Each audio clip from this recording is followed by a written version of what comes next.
How's it going there, guys? Welcome back to the channel and welcome back once again to the workshop. Now you may notice behind me that the beamer is on the floor and there is nothing floating up above it. Last time we spoke I had the mystery project in here. I put the side steps on the Amarok ready to go to Modified Nationals, and we had the turbo out for us to have a look at, and then obviously I went over what I was going to have to do there. Now things have changed a little bit, so to get you up to date, basically the day before we was ready to leave for Modified Nationals, driving home, truck stops. So basically lost all power. It's done it a couple of times where it's sort of gone in limp mode, been able to carry on, then I've parked up, got myself sorted out, turned the truck off, back on again, and everything's been perfectly fine. But this time, no matter what I'd done, put my foot on the accelerator, just had nothing there, nothing was happening, so I had to actually get recovered back down to the yard. And it was actually a really simple process of just clearing codes, and it fired up straight away. It was low fuel pressure codes and a couple of other bits and pieces. So what we thought was maybe something was getting a bit blocked somewhere. So 140 quid later, Shell's V-Power went through it and a bottle of Red X as well. Gave it a really good run, got everything nice and hot, you know, give everything a really good clear out. Went to Modified Nationals, turned up on the Friday, got everything set up, all that sort of thing. Got set up on the stand on Saturday. Now I started to have a little playback with the camera to start with, wanted to have a little try at taking some photos. Some really nice photos actually came back, I'm pretty pleased with them. And then came to Saturday afternoon when we moved all the cars off the show stand back to the camping area, and it wouldn't start for love nor money. Now I tried with Curtis's diagnostics to get it going, weren't happening, and actually had to leave the truck on the stand overnight, which weren't overly happy about, but everything was perfectly fine, so all good. I expected Curtis to help me have a look on Sunday afternoon. I was like, let him enjoy his day, etc, etc. Midday he was wanting to have a look, so we had a try. I said, for giggles, shall we see if the truck turns over? Yep, alright then. Started straight away. So we was like, right, there's no rhyme or reason, whatever, we'll just leave it. Started the truck up again to come from the show stand to the camping site to pack up and everything else. Got everything packed up, went to start it again, bang, nothing. And we tried and tried and tried, and it just weren't going to happen. So we actually had to get recovered from the showground up in Lincolnshire. AA came out to us with the breakdown that I've got, and they did actually manage to get it running. Same old trick that we always used to do with the Ranger, bit of brake cleaner down the intake, and it actually went. And then they tailed us home, and we got back. So since we've been back, we've had a look. Now the fuel pumps on the engine are known for sort of starting to break down. You can get swarf build-up in there. We did check that at the showground. Curtis said there was a little bit, but nothing too major to actually worry about. And then we also started to wonder about potentially the sender unit as well in the tank. That has been replaced and it hasn't made any difference. So what we're thinking is, with the diagnostics, we can see that it's actually telling the BCM to power on the fuel pump. Seems to be a little bit of an intermittent fault. Don't know if the Volkswagens are sort of common for it, but yeah, that's the way it's looking at the minute. It's just that maybe that BCM. However, that is a Volkswagen job. It has to go to Volkswagen, thousands and thousands of pounds.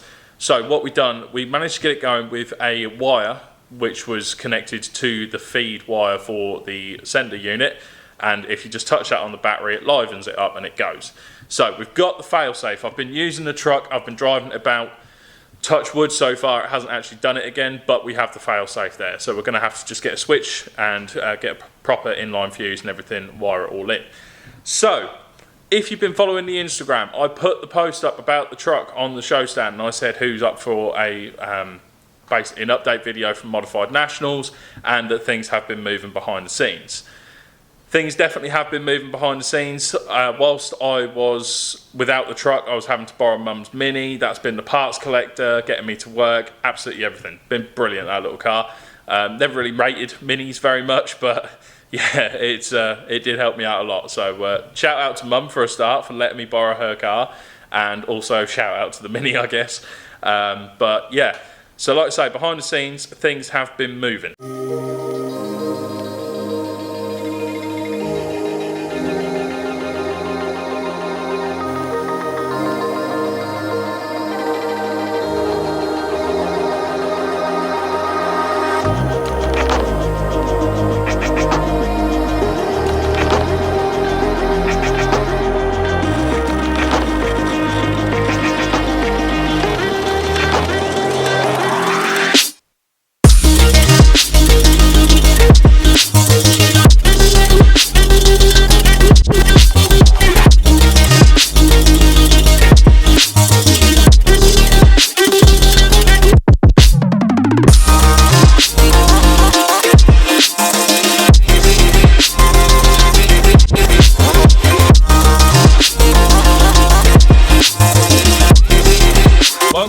a long-awaited announcement of the mystery project. 2010 1.8 VTEC Honda Civic. It's not anything that I ever thought I would actually own, and it's not something that actually ever really sort of caught my eye. However, this car was built by a good friend of mine called Scott. He's the one who spent the time and the money over the years actually building it into what it is today. What I've done is had the turbo rebuilt because it was burning oil, as we all know, and then I've also put in a gearbox as well. A couple of other little odds and sods, passenger side wheel bearing went, so I've done that sort of thing. Anyway, you're not really interested in that. What you want to know about is the car itself. So as I said, it's a 1.8 VTEC. The engine itself is pretty standard, apart from a cam and injectors. Then obviously that whacking great snail has been strapped to the front. So we've got a custom 2.5-inch stainless steel single exit exhaust. You have also then got a Turbo Garrett GT28 with custom impeller machine work, which obviously I went into detail in the last video. We've got a set of injectors. They are grams 1000cc injectors on there. We've also got a Turbo Smart flutter valve on there, which makes great noises.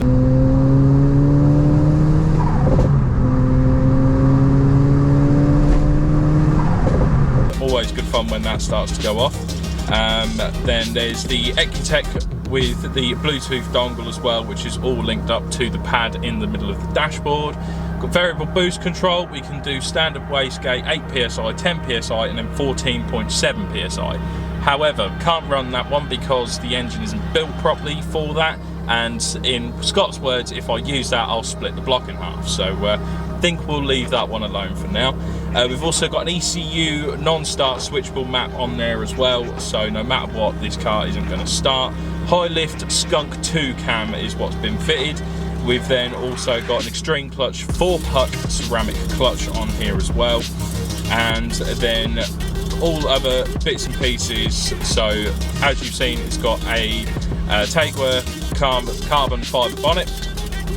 We've also got the Pimp My Civic carbon door handles, and then we've also got the Seeker spoiler on the back as well. Now, cosmetically, the car is not fantastic. The car needs some work on the cosmetic side of things. However, what I was doing was making sure that all the mechanicals were right first. Still got a few things to tweak here and there, you know, brakes sticking on, sort of squealing a little bit here and there, but we're getting the most of it done first. We're also on a set of Rotor Force 17-inch alloys. There's hydro dipping on the car, the wing mirror shells, and the fuel cap. There's the custom headlights. They were done by Sinister Lighting, so they've got halo, switchback, and quad bi-xenon projectors as well. Stupidly bright at night. I did actually try and get a picture of the car with the lights on, and just the halos are that bright it just blends it all together. The camera actually can't pick it up.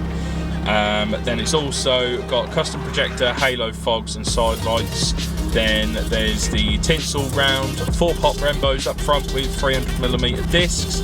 Got upright discs and pads all round. I believe the pads are yellow stuff. We've also got a intercooler base single core, and then the polybush is absolutely everywhere. Suspension is Time Flex Z coilovers with a Time EDFC module in the little cubby hole under the tablet. Then there's a rear chassis mount K-brace. As you've seen under the bonnet, there's a Super GT 4-point brace as well. And then we've also got a light and flywheel. That's a Dorenza 3-piece light and flywheel on there. And then a few other bits and pieces. So there's been stuff like speakers done and things like that. So yeah, the car has gone through a lot over the years. Massive respect to Scott for what he's actually built. It's a shame that he got to the point with a car like this that he felt that it was time for the car to go. I've got to that point with the Ranger, but the Ranger is so different to this car. So we have got this all sorted. I've been running it about, using it. I think it's only right now for us to close the doors up on the unit because we're not doing anything else here today, and we'll take you for a quick spin. So I did forget to mention that the car is running 311 brake at the moment. I know that there are others of these in 400s built by the same people who did actually build this car.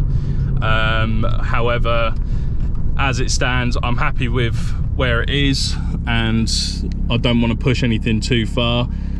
My thoughts are potentially that I'm going to pick up a spare engine, potentially gearbox as well, and have them built so that we could start pushing for some more power. North of 400 be awesome. If we manage to hit 5, then even better, but we shall see. Race clutch is something I'm having to get used to, but we are getting there. And I just love the sound of that flutter valve.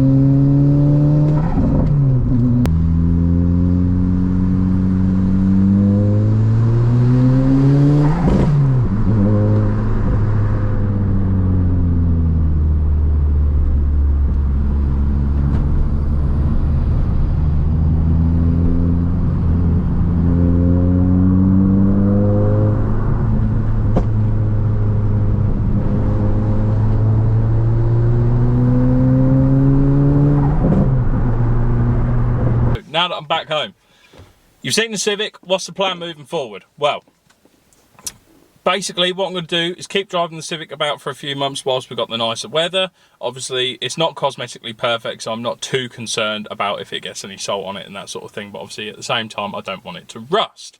So, where do we go moving forward? Right, next few months, going to be driving this about for a little bit. I've only got it on limited mileage policy. I haven't got cover to go to work in it. It's going to be a show car in any case, so that's not a problem. Over the winter, going to work on this and see if there's any bits and pieces that need doing on it mechanically, and then after that we can start to have a look at the cosmetics. So we'll probably no doubt have a chat with Carl at KT Body Shop about getting some of them bits and pieces done.